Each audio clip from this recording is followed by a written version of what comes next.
السلام علیکم ورحمۃ اللہ وبرکاتہ۔ اعوذ باللہ من الشیطان الرجیم، بسم اللہ الرحمن الرحیم۔ اللہ نور السماوات والارض، مثل نوره كمشكاة فيها مصباح، المصباح في زجاجة، صدق الله العلي العظيم۔ اللهم صل على سيدنا ومولانا محمد النبي الأمي وعلى آلہ واصحابہ وبارک وسلم وصلی علیہ۔ معزز سامعین و سامعات، سورۃ النور پارہ نمبر 18، آیت مقدسہ نمبر 35 ہے۔ اللہ رب العزت اس آیت مقدسہ کا شعور، فہم اور اعلیٰ نظریہ عطا فرمائے، اور عمل کی توفیق اور صلاحیت عطا فرمائے۔ گزشتہ 4 رکوعات میں جو سورۃ النور کے ابتدائی 4 رکوعات ہیں، اللہ رب العزت نے جو احکامات، قانون سازیاں ارشاد فرمائیں، بڑی تفصیل کے ساتھ مختلف دروس میں ان کا ذکر ہو چکا ہے، اور بالخصوص آخری جو 2 دروس تھے اس میں 4 رکوعات کی جو سمری اور خلاصہ ہے وہ بھی آپ کی خدمت میں پیش کیا ہے، اور ان 4 رکوعات کے خلاصے کے نتیجے میں ہم یہ بات سمجھ چکے ہیں کہ اللہ رب العزت جس معاشرے کی تشکیل دینا چاہتے ہیں اس کی بنیاد طہارت ہے، پاکیزگی ہے، اور ان کے آپس کے جو معاملات ہیں، یعنی میل جول سے لے کر آپس میں جو انہوں نے ملنا جلنا ہے، اس میل جول سے لے کر جتنے بھی آپس میں معاملات ہیں ان کے قوانین اللہ نے ارشاد فرما دیے۔ آپس میں کس طرح رہنا ہے، اٹھنا بیٹھنا ہے، گفتگو کرنی ہے، حتیٰ کہ جب آپس میں ملنا جلنا ہے تو ایک دوسرے کا اکرام، احترام، ادب و آداب، اور پھر دل میں اس قسم کی شفافیت ہونی چاہیے کہ دوسرے کی خیر خواہی، دوسرے کے ساتھ ہمدردی۔ میرے عزیزو، اللہ جس معاشرے کی تشکیل چاہتے ہیں اس کی 2 اعتبار سے ترقیاں چاہتے ہیں۔ ایک، اس کی ترقی دنیا میں بھی ہو، دنیا میں ایک مثالی معاشرہ قائم ہو جس میں رہن سہن کے لیے شروع کر کے، میل جول سے شروع کر کے تمام تر معاملات آئیڈیل ہو، ایک دوسرے کی خیر خواہی ہو، عدل ہو، امن ہو، اور پھر سب سے بڑی بات یہ ہے کہ قربانی کا جذبہ ہو،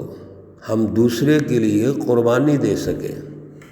عاجزی اور انکساری ہونی چاہیے۔ کیوں؟ بڑائی تو صرف اللہ کے لائق ہے، اللہ بڑائی کے لائق ہے، وہ بڑے ہیں، اللہ اکبر، وہ بڑا ہے، ہم سب چھوٹے ہیں، ہم سب برابر ہیں، ہم سب ایک ہیں۔ اس لیے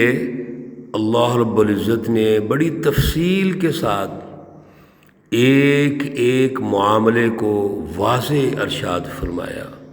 اور سورہ مبارکہ کی پہلی آیت میں بھی آیات بینات فرمایا، اس چوتھے رکوع کی آخری آیت میں بھی آیات مبینات فرمایا،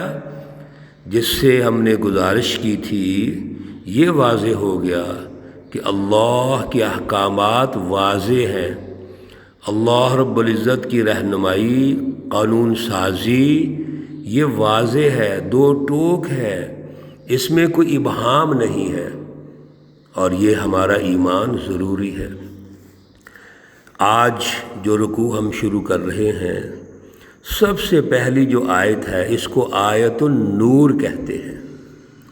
اس میں اللہ رب العزت نے اپنی پہچان اور اپنا تعارف کروایا ہے، اس میں خدا شناسی کا تعارف ہے۔ اللہ کی پہچان کیا ہے؟ اللہ نور السماوات والارض، اللہ زمینوں اور آسمانوں کا نور ہے۔ اس کائنات میں جو کچھ ہمیں نظر آ رہا ہے یہ سب اللہ رب العزت کا نور ہے، اور اسی سے یہ رونق ہے۔ تفصیلات بہت زیادہ ہیں، علماء کرام نے اس آیت کی تفسیر میں بڑے بڑے رسالے بھی لکھے ہیں، ہم صرف چند اشارے کر کے آگے چلیں گے، ہمارے پاس وقت مختصر ہوتا ہے کہ اللہ آسمانوں اور زمین کے نور ہے، یعنی زمین و آسمان کا جتنا نظام ہے اللہ کی رہنمائی میں چل رہا ہے۔ اللہ رب العزت نے مالا اعلیٰ پر یعنی اپنا ایک سسٹم بنایا ہوا ہے اپنے پاس، فرشتوں کے ذریعے سے اللہ اس نظام کو چلا رہے ہیں۔ اللہ نے مخلوقات پیدا کی، پھر مخلوقات میں سب سے بڑی مخلوق انسان کو پیدا کیا۔ انسان کو اللہ نے اپنا جانشین مقرر کیا ہے، اس سینس میں کہ دنیا کے اندر اللہ رب العزت کے یہ جو اہم ترین مخلوق انسان ہے، ان کے لیے جو معاشروں کی تشکیل کرنی ہے، پھر اس آسمان اور زمین سے جو فائدے اٹھانے ہیں جس کو ہم سائنس کہتے ہیں، یہ سب اللہ کا نور ہے۔ اس اللہ کے نور سے فائدہ اٹھا کر معاشرے کی تشکیل کرنی ہے، اللہ کی رٹ کو قائم کرنا ہے۔ اسی طرح اللہ آسمانوں اور زمین کے نور ہوں گے کہ اللہ رب العزت کی رٹ قائم کی جائے، اور وہ تجلی الہی جس سے ایک سیاسی نظام معرض وجود میں آتا ہے، جس سے ایک معاشی نظام معرض وجود میں آتا ہے، جس سے ایک معاشرہ تشکیل پاتا ہے، یہ اللہ کی تجلیات ہیں۔ اور اللہ رب العزت یہ چاہتے ہیں کہ اس طرح کا معاشرہ قائم ہو جو مثالی معاشرہ ہو، جس میں اللہ کی رہنمائی ہو، اللہ سے ان کا قلبی تعلق ہو، اللہ رب العزت اس سوسائٹی میں غالب ہوں، تاکہ یہ سوسائٹی دنیا اور آخرت دونوں جہانوں میں ترقی کرے۔ اللہ رب العزت نے آگے مثال دے کر یہ بات سمجھائی، مثل نورہ، اس کے نور کی مثال ایسے ہے کمشکات، جیسا کہ ایک تاک ہے، فیہا مصباح، اس میں ایک چراغ ہے، المصباح فی زجاجہ، اس چراغ میں ایک شیشہ رکھا ہوا ہے، الزجاجۃ، وہ جو شیشہ ہے، کأنہا کوکب دری یوقد، وہ ایک تارہ ہے جو چمکتا ہوا ہے، یوقد من شجرۃ، اس کو جلایا جاتا ہے، شجرۃ مبارکہ، ایک مبارک درخت سے، برکت والے درخت سے، جو زیتونۃ، زیتون کا ہے، لا شرقیۃ ولا غربیہ، نہ وہ مشرق کی طرف ہے نہ مغرب کی طرف ہے، بلکہ وہ درمیان زمین کے ہے، یکاد زیتھا قریب ہے کہ اس کا تیل یضیء روشن ہو جائے، ولو لم تمسسہ نار اگرچہ اس کو آگ نہیں پہنچے گی، نور علی نور یہ روشنی پر روشنی ہے۔ یہدی اللہ لنورہ اللہ رب العزت اپنے نور سے ہدایت دیتا ہے، من یشاء جس کو چاہتا ہے، وَيَضْرِبُ اللَّهُ الْأَمْثَالَ اور اللہ رب العزت یہ جو مثالیں ہیں یہ ارشاد فرماتے ہیں، بیان کرتے ہیں، للناس لوگوں کے لیے، واللہ بکل شیء علیم اور اللہ رب العزت ہر چیز کو جاننے والے ہیں۔ اللہ رب العزت نے اللہ نور السماوات والارض کہہ کے آگے ایک مثال کے ذریعے اپنے نور کو سمجھایا ہے،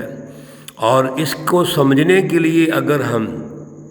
انبیاء علیہم الصلاۃ والسلام مومنین اور متقین کے قلوب کو سمجھ لیں تو آسانی ہو جائے گی۔ اللہ رب العزت کا جو نور ہے وہ مومن کے دل میں ایک تاک کی طرح ہے۔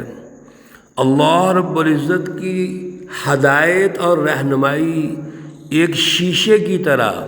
اور زیتون کے تیل کی جو مثال دی ہے اللہ تعالیٰ نے،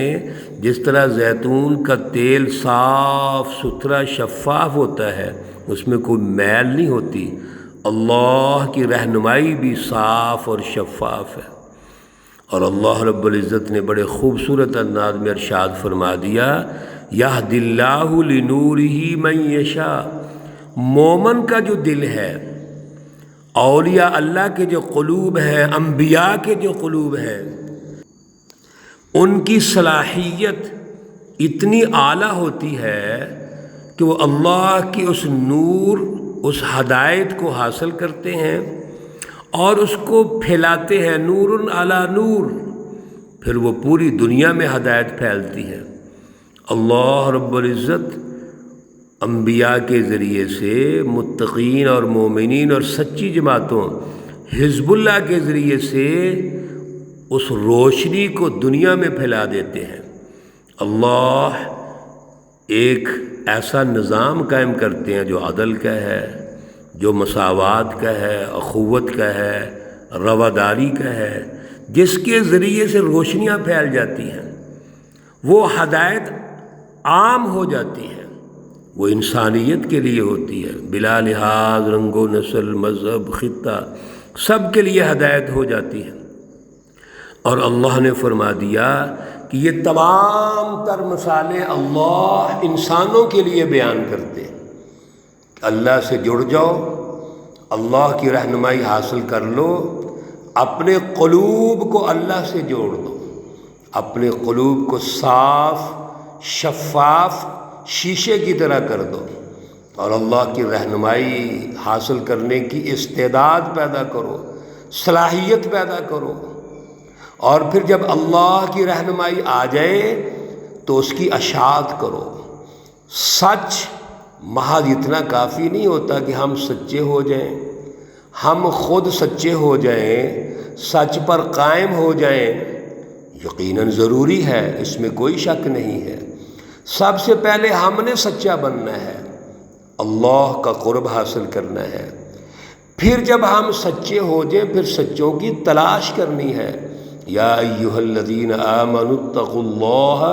وکونوا مع الصادقین، پھر ایک سچی جماعت پیدا کرو، اس جماعت کو اللہ سے جوڑ کر، اللہ سے رہنمائی حاصل کر کے دنیا پر غالب کرو۔ پہلے قومی نظام قائم کرو، پھر بین الاقوامی نظام قائم کرو، تاکہ سچ غالب آ جائے، اللہ کی رہنمائی کی رٹ قائم ہو جائے، دنیا اللہ کی اس رہنمائی کے تابع ہو جائے، اور اللہ رب العزت جو رحمت للعالمین ہے، نبی علیہ الصلاۃ والسلام اور اللہ رب العزت اور رب العالمین ہے، وہ رب، وہ رحمت پوری انسانیت کے لیے حاوی ہو جائے گی، پوری انسانیت اس سے فائدہ اٹھائے گی۔ اللہ رب العزت ہمیں سمجھ عطا فرمائے،